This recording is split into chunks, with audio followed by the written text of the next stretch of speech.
Real sets, practical effects. You've been here, but you don't know this story.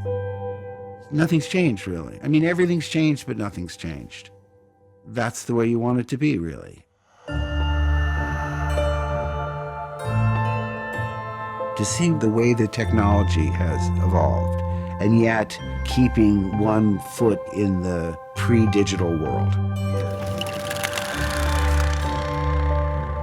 It couldn't be more exciting. It's still surreal. We are here on day one of Star Wars Episode 7. You're here. How incredible is that? My whole life has led to this moment. I'm in heaven. JJ's trying to make sure these movies have a physicality to them. We truly are out in a desert, a real desert. Star Wars. I burned for Star Wars. And I'm just going to bring this character to life. I was in the same room as all these legends and with all these new people who I'm sure will go on to be legends themselves. You know, it's being done with such love and such enthusiasm from everybody, and I think that you'll be able to feel that coming off the screen. It means so much to so many people. You just know what it's going to be like in the cinema. Hey YouTubers, it's Charlie. Happy holidays. Hopefully you guys have had a chance to see Star Wars. This is going to be my first Easter egg video for all the cameos. There were a bunch of them, mostly Game of Thrones actors because they did film a lot in London. So if you haven't seen it, just careful for spoilers. We will be talking about stuff that does happen in the movie. So the biggest one you probably already heard about, they got Obi-Wan Kenobi himself, Ewan McGregor, to come in. James Arnold Taylor was originally doing a small voice part for when Rey touches the lightsaber. There's also Mark Hamill and Yoda voice in there too. But J.J. Abrams was just like, hey, let's try to get Ewan McGregor, let's try to get Obi-Wan from the prequels in. And he was really nice, rode up on his motorcycle, was in the studio for a little while, and then took off. J.J. Abrams was like, nicest guy ever. He was totally happy to come back. For those that don't know, James Arnold Taylor is the voice actor that does Obi-Wan for the Clone Wars, or did it for the Clone Wars, and for Star Wars Rebels. But Obi-Wan, Luke, and Yoda can all be heard whenever Rey touches the lightsaber and it gives her the vision that first time. Game of Thrones actors, there are many. The first one is Thomas Brodie Sangster, who's a First Order officer. When Poe and Finn escape in the TIE Fighter, there's an officer that turns and lets them know, like, sir, these people are escaping. That's Thomas Brodie Sangster. He was Jojen Reed on Game of Thrones. Then we have Jessica Henwick, who was Nymeria Sand from Game of Thrones. She played Jess Tester, one of the Resistance fighters that went on that final assault on the Starkiller base. It's not really a cameo, but Nina Gold, the casting director from Game of Thrones, was also the casting director for Star Wars Episode 7, which gives you an idea of why the Star Wars cast was so awesome. Mark Stanley, who was Gren the Giant Slayer, plays one of the clan leaders that's in that Knights of Ren scene with Kylo Ren here. The actor that played Sirio Farrell was inside Maz Kanata's bar. He was one of the bar patrons, and everybody's still wondering if he's alive. Warwick Davis, also another bar patron during the Maz Kanata scenes, as well as Judah Friedlander from 30 Rock. Two very different physiques.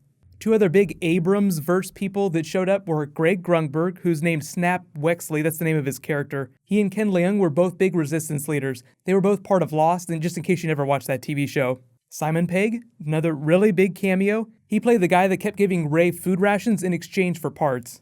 When Han Solo runs afoul of the bounty hunters that he double-crossed, Kanja Club, those people are played from the actors from the Raid Resistance. If you haven't seen it, it's a really awesome action film. J.J. Abrams said that they weren't meant to be like these really big characters. They had a really small part. It was kind of one-off because they got killed off mostly during that scene. But he said he really liked him and wanted to work with them. So he's like, please come in and do this. It wasn't going to be any heavy martial arts or anything like that. Another big Resistance person, Billy Lord, is Carrie Fisher's real-life daughter. She has like one brief line in it, but you see her in the background of some shots. The woman that patches Chewie up as he's talking about how brave he was, she's a really big actor that did a lot of work with Count Dooku, Christopher Lee. It's really hard to see him, but J.J. Abrams put his dad in the movie in the background of some of the Resistance scenes. His name's Jerry Abrams. And then, of course, there's BB-8. The voice was Bill Hader and Ben Schwartz. You may have heard me talk about that in some of my other videos. But Bill Hader, you obviously know who that is. Ben Schwartz played John Raffio during Parks and Rec. So just, picture him being really ridiculous, speaking to this little vocoder to make the sounds. And then probably like the most high-profile cameo that you may have picked up on is Daniel Craig. He played the stormtrooper that Rey did the Jedi mind trick on. Now, it's kind of hard to tell his voice at first, but if you go see the movie again, later when he walks around to her, it sounds a little bit more like him. He's speaking more in his natural voice. Those are all the biggest high-profile cameos. Let me know if you spotted any that I didn't mention in the video, and let me know what was your favorite cameo from the movie that you actually recognized. I think a lot of people felt like they recognized Daniel Craig, at least a little bit, just because the last James Bond movie came out so recently and his voice is so distinct. But because there's been a lot of speculation about questions that the movie raises that haven't been answered, like who Rey's parents are, Lawrence Kasdan and J.J. Abrams talked a little bit about why they left so many questions. They said part of the reason is because they wanted to set the stage and allow these other filmmakers that are making the other films to answer them however they wanted. So like Rian Johnson, for instance, he's writing the story for episodes 8 and 9. He's only directing episode 8. The guy who did Jurassic World is directing episode 9. So, one writer, two different directors. But a lot of people are wondering if, maybe J.J. Abrams, Lawrence Kasdan, who wrote episode 7, didn't necessarily know who they wanted Rey's parents to be. That's just one example. There's a lot of questions that aren't answered in the movie, but that's just one of the biggest ones. Maybe they wanted to leave it open for other directors to go whichever direction they wanted to with it. So if you still want to believe she's a Kenobi, that's still wide open. If you want to believe she's a Skywalker, that's still okay. Or if you want to believe she's a Solo or someone else. The craziest theory I've seen, and I totally don't believe this, but I think it's a lot of fun, that she is secretly Snoke's daughter. Now the problem with that is that the evidence the people are using for that is that in the Star Wars lookbook, like the visual lookbook, it talks about Snoke at one time in his life being very handsome, but then getting his features twisted by the dark side. And I think the idea is that he's supposed to be as old as Maz Kanata, really, really old. So I don't necessarily have a lot of faith in that theory. I think it's more likely that she's Luke Skywalker's daughter, just, based on some of the visual clues. But usually my opinion changes just a little bit every time I see the movie. Okay, I can kind of see this Luke Skywalker stuff. The problem with making theories about Rey's backstory is that you can't use a lot of EU. And I felt like early on, that was what influenced most of my theories, is this was a big arc in the EU. They kind of threw it out, but they're kind of doing some things that look like a very EU thing. Like the idea that one of the Skywalkers would name one of their children Ben, after Ben Kenobi.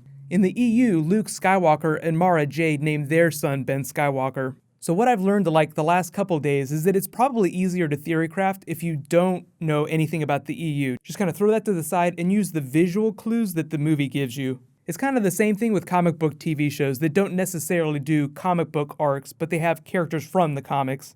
So what's going to happen next is I'm just going to do a general Q&A where I'll name the winner of the giveaway. That's actually still going on. All you have to do to enter is be a subscriber and leave a comment on this video. It's really simple. It's just 2 IMAX gift certificates so you can go see the movie again or see for the first time if you haven't seen it yet. Then I'll probably start doing character videos. I'm probably going to start with Kylo Ren and Rey just because they're the 2 most interesting characters to come out of the movie. But while you guys wait for all that stuff to go down, you can click here to learn all about the Knights of Ren, how they're a little bit different from the Sith and what they're doing with this new trilogy. And you can click here for my non-spoilery review of the movie. Thank you so much for watching. Everybody, let's high five. I'll see you guys tonight.